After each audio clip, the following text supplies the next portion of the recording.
অর্থ আত্মসাতের গুরুতর অভিযোগ উঠেছে ঢাকাই সিনেমার জনপ্রিয় চিত্রনায়িকা পূজা চেরির বাবা দেবুপ্রসাদ রায়ের বিরুদ্ধে। এ ঘটনায় মামলা হলে 18 এপ্রিল তাকে গ্রেপ্তারও করে পুলিশ। পরে আদালতে প্রেরণ করলে ঢাকা মেট্রোপলিটন ম্যাজিস্ট্রেট হাসিব উল্লাহ পিয়াস তাকে কারাগারে পাঠানোর আদেশ দেন। বিষয়টি নিয়ে শুরুতে চুপ থাকলেও এবার মুখ খুলেছেন পূজা। কি বার্তা দিলেন নায়িকা, জানাচ্ছেন সহকর্মী শাহাদাত রিফাত। শুধু গুনে গুনে মোর দিন যায়, আমি কোথায় পাবো তাহারে। ক্যারিয়ারের দারুণ সময় পার করছেন ঢাকাই সিনেমার জনপ্রিয় চিত্রনায়িকা পূজা চেরি। টানা একের পর এক সিনেমায় অভিনয় করে তিনি ব্যাপক দর্শকপ্রিয়তা পেয়েছেন। গেল ঈদুল ফিতরে মুক্তি পাওয়া তার সিনেমা দম দেশ বিদেশে দারুণ সাড়া পাচ্ছে। মন যায় দূর দেশে, চিনির নিমেষে। নিজের সিনেমার এমন সাফল্যের মাঝেই সমালোচনার মুখে পড়েছেন এই অভিনেত্রী।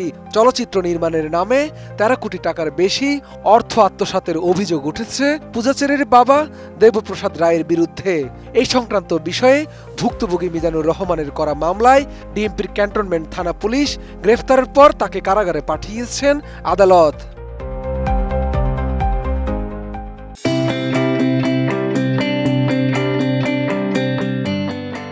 আদালত সূত্রে জানা গেছে, রাজধানীর ক্যান্টনমেন্ট থানায় দায়ের করা প্রতারণা ও অর্থ আত্মসাতের মামলায় দেবপ্রসাদ রায়কে গ্রেফতারের পর আদালতে সোপর্দ করা হয়।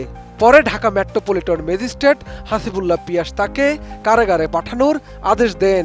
গত 18 এপ্রিল এই আদেশ দেয়া হলেও বিষয়টি 25 এপ্রিল সামনে আসে।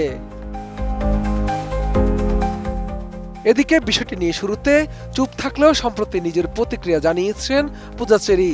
তিনি বলেন, আপনারা যে অভিযোগ কিংবা মামলার কথা বলছেন তার সঙ্গে আমার কোনো সম্পর্ক নেই। আমাকে এই বিষয়ে জড়াবেন না। মামলাটি তদন্তাধীন। এটি আমার পারিবারিক বিষয় হলেও এ বিষয়ে আমার কোনো তথ্য জানা নেই। আইনগত প্রক্রিয়া চলমান রয়েছে, সিদ্ধান্ত দেবেন আদালত। মামলার এধার সূত্রে জানা যায়, ভুক্তভোগী মিজানুর রহমানের কাছ থেকে চলচ্চিত্র প্রযোজনার ব্যবসার কথা বলে 2019 সালের 15 সেপ্টেম্বর দেবপ্রসাদ রায় প্রথমে 5 কোটি 50 লাখ টাকা নেন। এরপর একই ধরনের আশ্বাসে আরও 50 লাখ টাকা এবং পরে 2024 সালের 15 মে স্টাম্পের মাধ্যমে 6 কোটি টাকা গ্রহণ করেন। এছাড়া বিভিন্ন সময়ে মোবাইল ব্যাংকিং সেবার মাধ্যমে আরও 1 কোটি 20 লাখ টাকা লেনদেনের অভিযোগ রয়েছে। সর্বশেষ চলতি বছরের 30 মার্চও তার অনুরোধে বিকাশে অতিরিক্ত অর্থ পাঠানো হয় বলে জানা গেছে মামলার এজাহারে। ভুক্তভোগীর দাবি, দীর্ঘ সময় পার হলেও কোনো অর্থ ফেরত দেওয়া হয়নি।